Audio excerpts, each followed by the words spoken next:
ఓం నమః శివాయ. ఓం నమో నారాయణాయ. కర్మ నరదృష్టి నివారణ సంచిత కర్మ ప్రారబ్ధ కర్మ ఆగమిక కర్మ దగ్ధ నివారణ తులాభార కాల భైరవాయ నమో నమః. ఓం దిగంబరాయ విద్మహే సింహవాహనాయ ధీమహి తన్నో సంహార కాల భైరవ ప్రచోదయాతు. ఓం శ్రీ మహాలక్ష్మీదేవ్యై నమోస్తుతే. హరి ఓం. మా ఛానల్కి స్వాగతం. చూస్తున్న వీక్షకులకు ప్రేక్షకులకు ప్రియ కాల భైరవ భగవద్బంధులకి స్వాగతం పలుకుతూ మమ్మల్ని ఎంతగానో ఆదరిస్తూ ఉండబడినటువంటి ప్రియ సోదర సోదరీమణులకు సనాతన ధర్మ సంరక్షకులకు జ్యోతిష్య అభిమానులకు స్వాగతం పలుకుతూ అందరిపైనను గణేశ నిమజ్జన మహోత్సవ శుభాకాంక్షలు. గంగా తీరం వైపు వెళ్తున్నటువంటి గణపతి స్వామివారిని ఒక ఆశీస్సులు. తండ్రి కైలాసం నుంచి వచ్చి మేము చేసిన పూజలంతను కూడా స్వీకరించి మమ్మల్ని ఏడాది వరకు సంపూర్ణ ఆయురారోగ్యాల చేత ఆశీర్వదించమని. సాగర తీరం వైపు స్వామివారి వెళ్తూ ఉంటారు కనుక అందరూ స్వామివారి యొక్క ఆశీస్సులు పొందుదాం. అఖండమైనటువంటి అష్ట కష్టాలకు స్వస్తి పలుకుదాం. అష్ట ఐశ్వర్య స్వాగతం పలుకుతాం. 16/9/2024 నుండి ద్వాదశ రాశుల్లో గ్రహ గమనాన్ని ఒకసారి వీక్షింపచేద్దాం.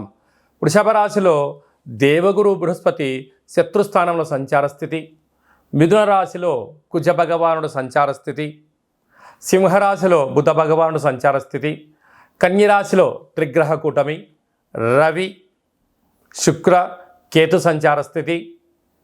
కుంభరాశిలో శని భగవానుడు స్వక్షేత్ర తిరోగమన వక్రగమన సంచార స్థితి.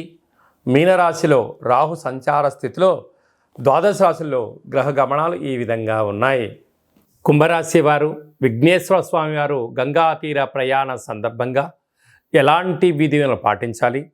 ఒకవైపు మధ్యమ ఏళ్లనాటి శని సంచార స్థితి జరుగుతూ ఉండినను శని భగవానుడు వక్రగమన సంచార స్థితిలో ఉన్నప్పుడు ఎలాంటి విధులను పాటించాలో ఈ వీడియోలో సవివరంగా సంపూర్ణంగా తెలుసుకుందాం.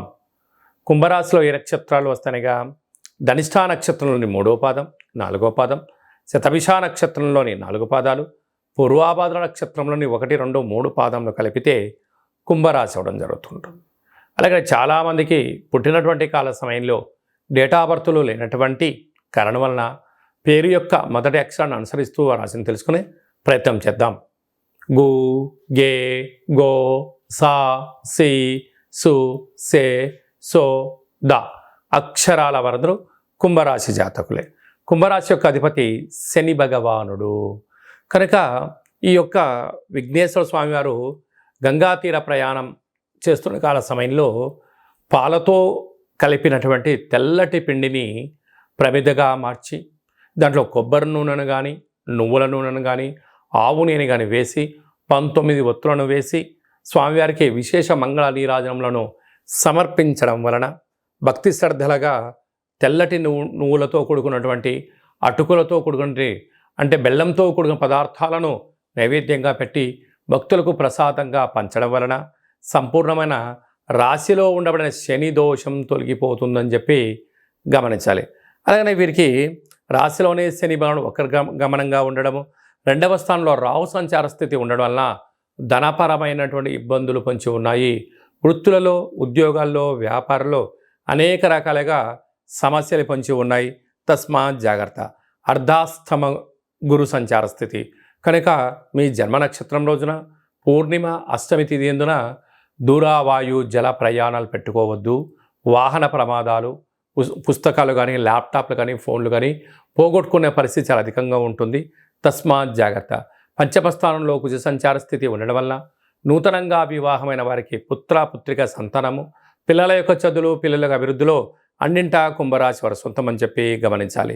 అలాగే అష్టమంలో రవి శుక్ర కేతు సంచార స్థితి ఉండడం వలన సరైన సకాలంలో తిండి, నిద్ర, వ్యాయామం, యోగా, ఆసనం, ప్రశాంతత అవసరం అని చెప్పి గమనించాలి.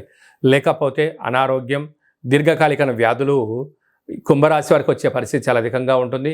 కనుక సకాలంలో దానము, ధర్మము, ఔషధాలతో కూడుకున్నటువంటి జీవన విధానము, ప్రతిరోజు తులసి కోటలో ఒక చెమ్ము నీళ్ళు పోయండి. ప్రతిరోజు సూర్య నమస్కారం చేయండి. సూర్య ఆసనాలు వేయగలిగినట్లయితే కుంభరాశి వారికి దృఢమైన శరీరం కలిగి మనో అభిష్టం చేత అద్భుతమైన విజయం వారి సొంతమవుతుంది.